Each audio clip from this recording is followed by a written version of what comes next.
parehong picture para sa first project billing, progress billing, at saka sa second or third. Di ba ganyan ang modus operandi ninyo? Trabahong tamad na kayo eh. Hindi man lang kayo mag-research ng konti, isang picture ang ginagamit nyo eh. Tapos pinababayaran nyo na alam nyo namang hindi ginawa. Ito, 100% in 34 days. Ibang project ito, SIMS din ito. 25CC0072. Pinagsabay nyo pa. Duplication eh. Tapos, ang ginagamit nyo, tingnan nyo, lahat pare-parehong petsa eh. Natapos ng pareho, binayaran parehong petsa, pareho pati yung 4% na increase sa ano, pareho pa rin. Talaga ano eh, brazen ang tawag niyo, di ba? Wala na kayong pakialam kung mabubuko o hindi. Parang sobrang, sige na, para makakobra na tayo, maski ano na lang. Hindi man lang kayo nag-iingat na eh. Ayan, kayo yan eh. Ang ginamit nyo, lisensya ng SIMS eh. Pero kayo yung nag-ano, kayo bali yung nag-implement. Di ba? O, tatanggi ka. Yan ang modus operandi nyo, di ba? Marami yan. Totoo po, Your Honor. Totoo. Okay, thank you. Pwede po bang magpaliwanag? Kahit konti lang po. Sige, anong paliwanag pa eh? Sige. Okay. Ano po kasi, inuutos po ni Boss Henry na pakolektahin po ang mga project kasi po meron pong target na disbursement buwan-buwan na kapag hindi daw po naubos ang pera, hindi po makakakuha ng susunod na budget para sa susunod na buwan. Yan po, kaya siya po nagpapakolekta ng mga project kahit walang accomplishment, kulang ang accomplishment. Yun po. Alam niya po lahat ng status ng mga project. Proyekto, 25CC0072, SIMS Construction, 74 million. Construction of Riverbank Protection Structure along Pampanga River, Barangay Bulusan. Ito naman, Kalumpit. Marami kayong ganyan eh. Iba-ibang modus, pero pare-parehong kitaan ng pera, pare-parehong hindi man lang iningatan kung paano ayusin yung papeles man lang. Pati papeles hindi maayos eh. Natawa nga yung aking mga kasamahan nung pinakita kong, sipin mo, from December hanggang March or April, hindi na gumalaw yung dalawang tao. Kasi parehong retrato eh. Di ba sabi ko nga, unless hindi umalis at hindi gumalaw yung dalawang tao, totoo yung mga, ayan no? Tingnan nyo, magkaibang petsa yan. Ito yung unang progress billing. No? Tapos nabayaran. Yan. Alam nyo ba yan, o pinapaubayan nyo na lang kung kanino. Kaya hindi nyo na na-supervise. Pero kayo, pirma kayo ng pirma ng SWA. Siyempre ito pa, ano, yung statement of work accomplishment. Work accomplished, di ba? Opo. Oh. Di ba maliwanag na malversation through falsification? Pinapalsify ninyo ang mga dokumento para makasingil kasi babalik sa inyo yung pera eh. Kayo rin yun eh. Hindi po ako nagpe-prepare niyan, Your Honor. Hindi nga, yung team mo. Pero para ma-release, kailangan pumirma kayong dalawa ng DE.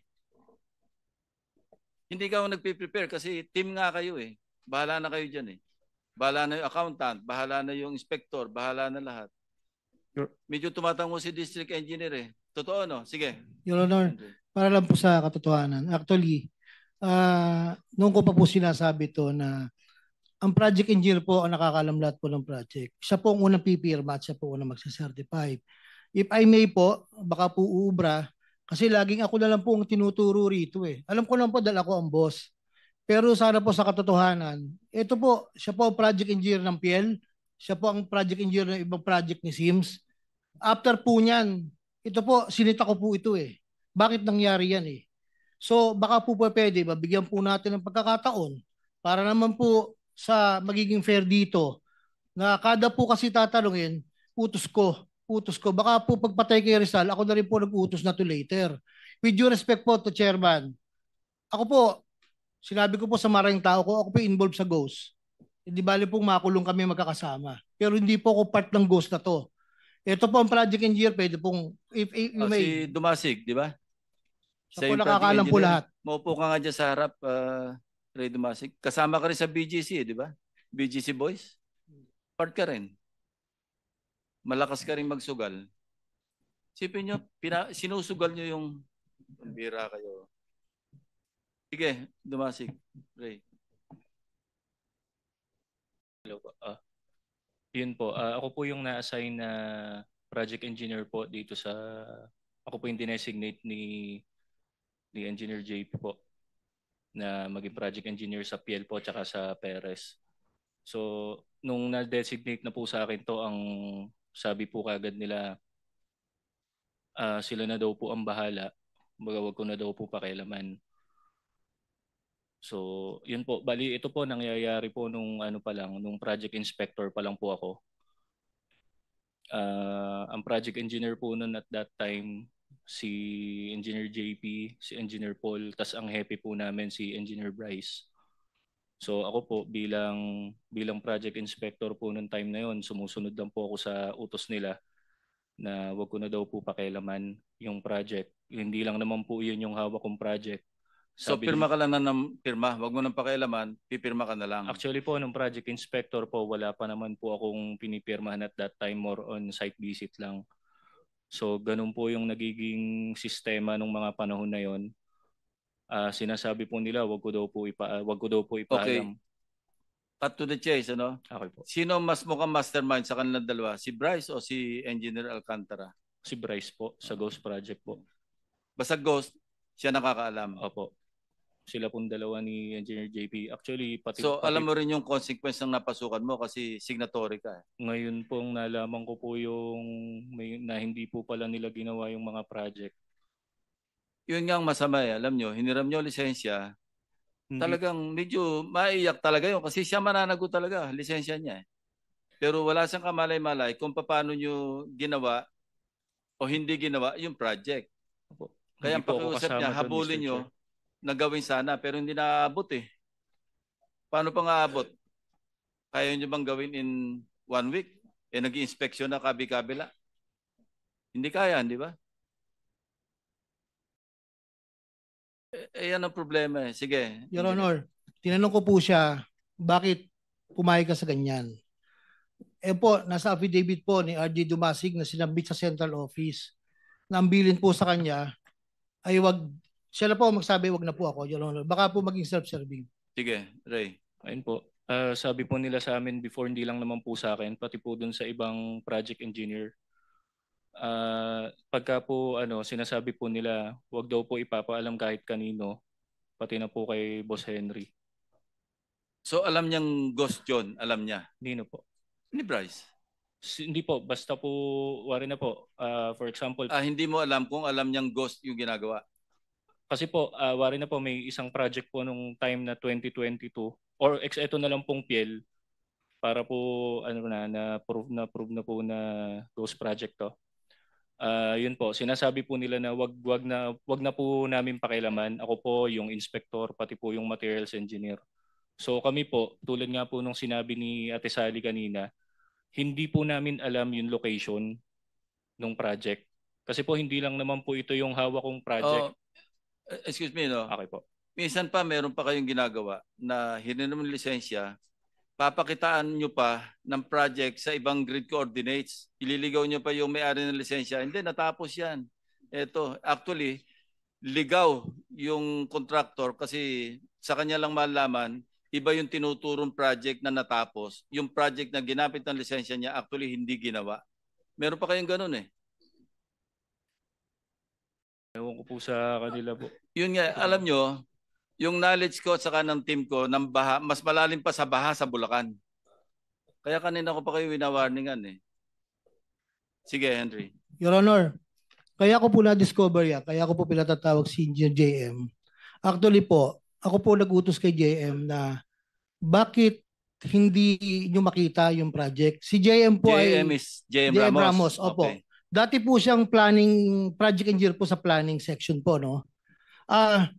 Sabi ko, para ma-verify nyo talaga kung talagang naandyan yung project, yung tao ng construction na in charge, project inspector, saka yung tao mo, puntahan nyo. Kaya po nalaman po yan nung una, may pinuntahan po silang project somewhere in Bustos.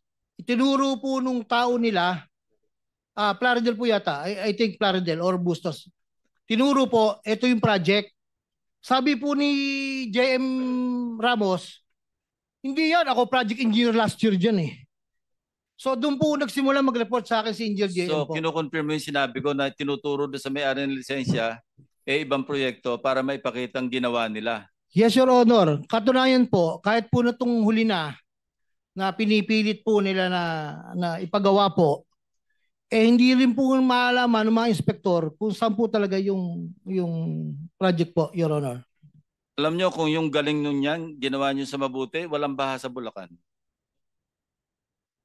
Hindi nyo ba naisip yun? Ang gagaling nyo, pero kung sa mabuti nyo ginawa, hindi binabaha yung mga kababayan nyo. Kababayan nyo pa naman, taga Bulacan kayo, di ba? Oh. Sige, Senator JB. Siguro tuloy na natin, Mr. Chair. Kanina, nung wala ka pa, Engineer JP, inamin naman ni Engineer Bryce na meron naging ghost projects. Hindi mo ba, ikaw ba inaamin mo na nagkaroon ng ghost projects under your district engineering office? Kasi kayo tinuturo eh. At JP, Engineer JP. Nung nabalita na po sa TV, Doon mo lang nalaman? Apo. Pero ang sabi ni Sally, kayong dalawa, di ba, nung isang nakalang hearing, bago pa mag-assume si Chairman Lacson, kayong dalawa tinuturo ni Ma'am Sally, nakausap niya po doon sa mga projects na supposedly ang alam niya ginawa, pero hindi niyo ginawa. Hindi.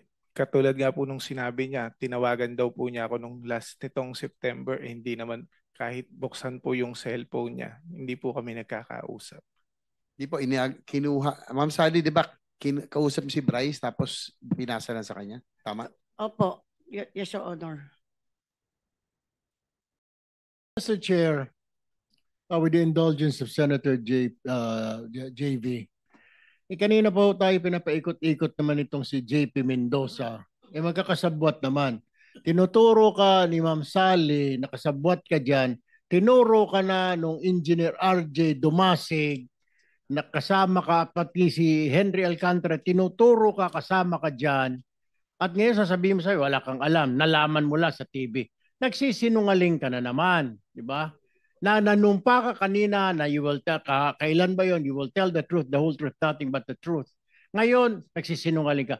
Mr. Chair, may I suggest that this committee will ask this person to show cause why he should not be cited for contempt because of lying before this committee, Mr. Chair.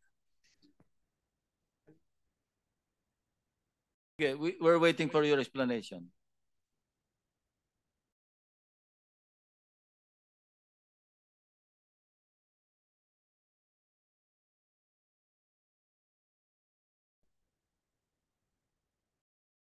Sir, gaya nga po nung sinabi ni Engineer Bryce kanina, ito po kasi yung tinatawag na in-house contracting. contractor.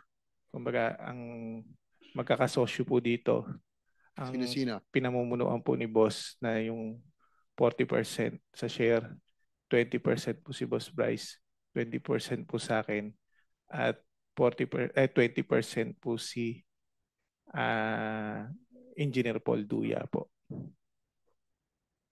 So, ibig sabihin, pag in-house, papel lang yun, no? Hindi nagkaroon ng proyekto, kayo lang gumawa. Ginamit nyo yung lisensya ng mga contractors.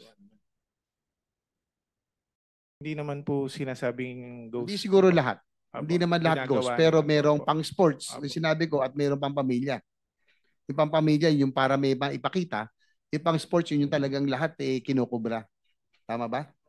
Hindi naman po, sir. Kumbaga, yun naman po, tuloy-tuloy naman po yung ginagawa. Minsan, di ba, sa laki nga po ng obligasyon, kaya minsan ito lang yung inaabot na trabaho. Kasi kung makikita nga po natin sa breakdown, 25 to 30 ang sa proponent, babawasan ng tax ng 7%, mag-ESOP sa opisina ng 8.5%, magbibidding ng 6%, may bayad po sa testing ng 1%, magro-royalty ka pa po ng 3%, may overhead ka pa po. Kung tutuusin nyo po, parang nasa...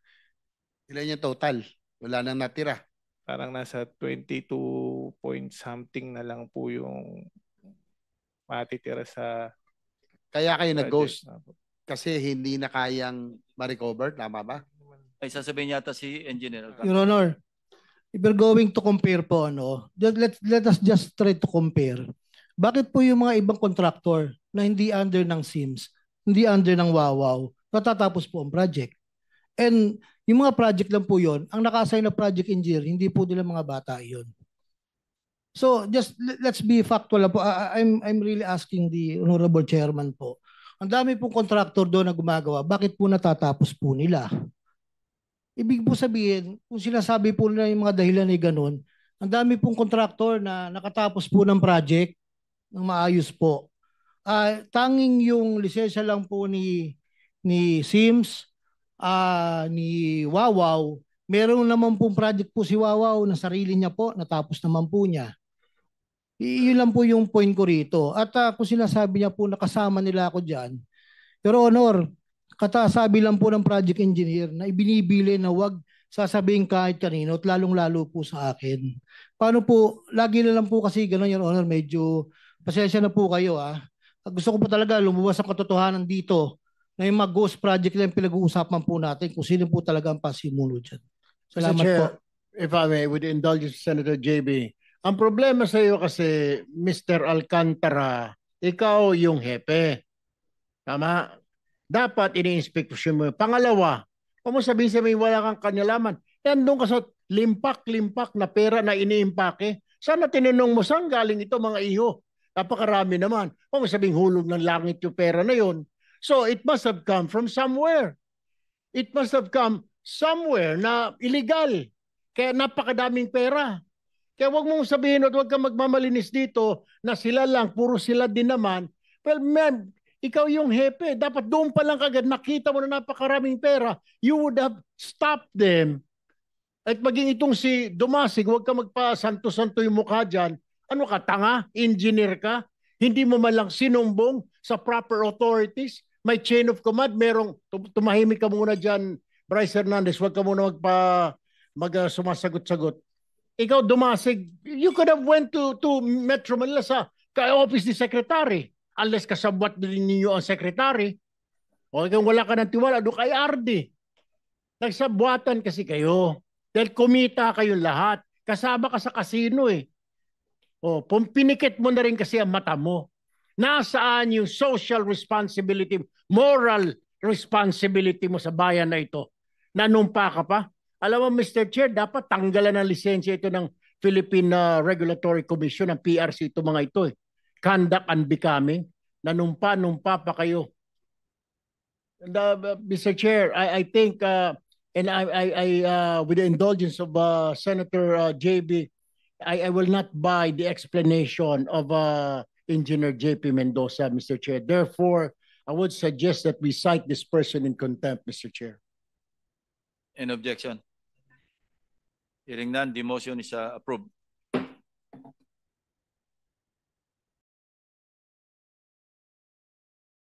Go ahead, Bryce.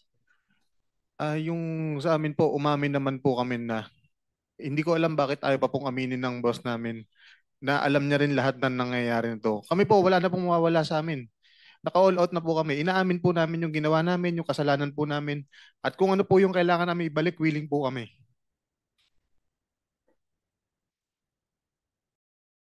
Hindi nyo pa sinasabi kung sino yung lahat yung mga proponents, sino yung pass-through, sino eh. Kulang pa yung inyong salaysay eh. Your Honor, sabi ko nga po, wala pa lang po akong hawak na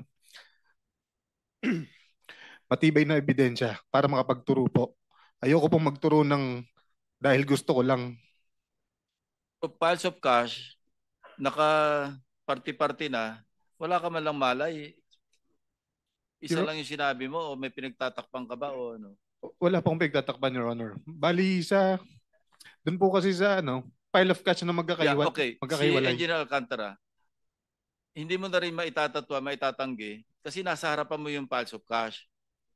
More or less, alam mo rin kung paano yung, kasi ikaw ang district engineer eh. At ikaw rin tinuturo, nakausap kung sino-sinong tao. Kanino para sa proponent, kanino para kay, may mayor pa nga nababanggit eh. alam mo rin yun eh, maski itanggi mo na wala kang kamali-mali sa pera, eh hindi naman doctor yung photograph eh. Inamin mo na rin, ikaw rin yung nasa harap ng katakot-takot na pera doon. Hanggang ngayon, hindi ko pa nga maipaliwanag kung bakit baliktad kontraktor na nagbabayad sa DPWH. Dapat DPWH ang nagbabayad sa kontraktor. Tapos cash pa yung bayad. So ano, nasaan na tayo? Mr. Chairman, yung bang disbursement lahat doon sa district, dapat nakapirma yung district engineer? Your Honor, Engineer Alcantara. yes po. After the accountant has signed, I will sign po. Ako po yung pinakahuli, Your Honor. So therefore, lahat ng mga ginawa nito mga ito, napirmahan mo. Yes po, I admit, Your Honor. Siguro, Mr. Chair, tapos na po ang oras ko, pero si Ma'am Sally, dahil ayaw naman ho umamin nila na from Engineer Alcantara to Bryce and JP, kung yung pong ano natin, kung sino mas mataas at kung kanino para yung alokasyon. Thank you for watching. Don't forget to like, share and subscribe for the latest hot news of the press.